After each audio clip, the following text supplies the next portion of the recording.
students that have been on the 7th grade final exam for the past several years? Think for a second back to your days in 7th grade science. I'm hoping if I called on any one of you, you could correctly answer all 4 of these questions. You should be able to, right? Final exams are meaningful. They're important. That's learning. That's how we demonstrate learning. Or is that how we demonstrate learning? Ask yourself some questions just about those questions up there. Look at question number 3. Visible light is light that all humans can. Is there anyone in this room that can't answer that question? Do you want your children spending time preparing to answer those types of questions? I hope the answer to that is no.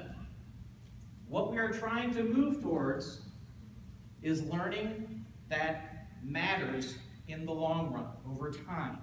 Okay? It's more about the process, not so much about the content. Can we go to the next one, Tony? So we've encapsulated, at least at Downingtown Middle School, again, all 3 middle level buildings have their own way of framing where we're going and what we're trying to do. Learning and achievement is our overall goal. That's why our students are in school. That's why we show up every day. What is learning? It happens academically, behaviorally, emotionally, and socially at the middle level. All of that is framed around what Dr. Lenardi has been talking about since she arrived, rigor and engagement. I would ask about those 4 questions on the previous slide. Were any of them actually rigorous? And how many of them were actually engaging in any way for students? What we tie that now to are the 4 critical skills that the research is identifying time after time after time as being the key skills our students need to be successful in the workforce when they leave high school, college, the military, wherever we're going post-secondary. And those skills are the ability to communicate, the ability to collaborate. Very important. No? Okay, good. See head nods. That's very important. The ability to think critically. That's a process. And the ability to create. What are we able to output? What product are we putting out there? At the middle level especially, this all centers also around developing students to move on to the high school eventually with the ability to have empathy for others and accept personal responsibility. Own your actions.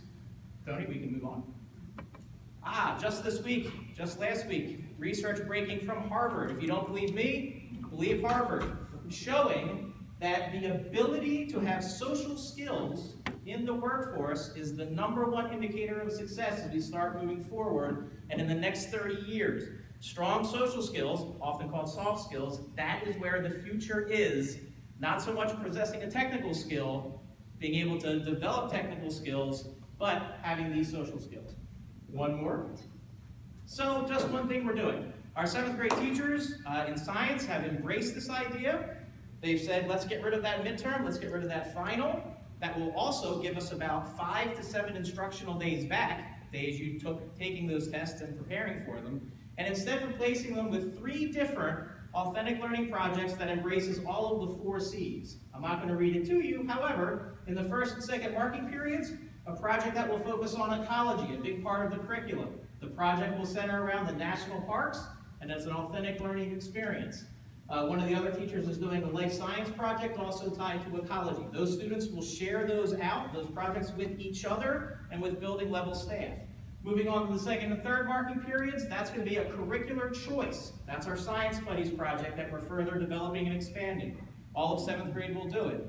We partner with our elementary schools. They send their 3rd grade students over, and they learn from an interactive presentation that different groups of students do, sharing a product that they've created. The final one, which will be open to, we'll be inviting all of you actually to come and see it, is going to be a physics project tied around a Rube Goldberg experiment, and that will be the final authentic learning project they are doing. I argue, and I put out to you, that this is the direction we all need to eventually head. We just have to figure out the right ways to do it. This is happening across the middle level in many different ways. Instead of those questions you saw at the beginning of this presentation, this is what our students are going to be doing throughout the course of the year to demonstrate learning. So we're just sharing.